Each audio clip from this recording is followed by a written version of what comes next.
The mood is tense. The tension is rising. I'm on the other side of the parliament in a crowd of protesters, listed at about 1,000, but it could be more.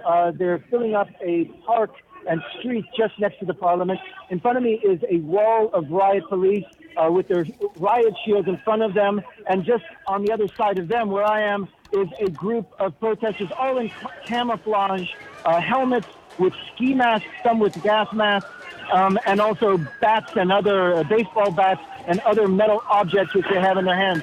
It's quiet at the moment, as you maybe can hear in the background. There's a demonstration going on, but there seem to have been flashes. I was at another area where there were cars that were burned out, or trucks.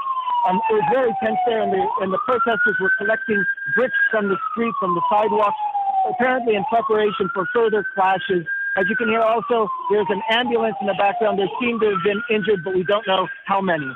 David, why is this happening a day after the prosecutors said that the amnesty would be allowed for those who'd been involved in these protests and been charged?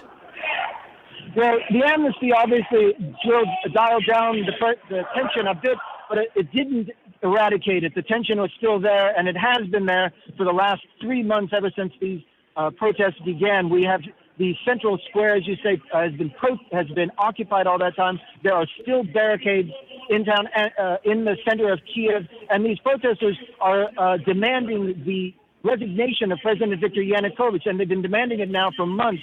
So obviously their frustration, their anger, and also the tension has been steadily rising, or has always been present in the background of these demonstrations.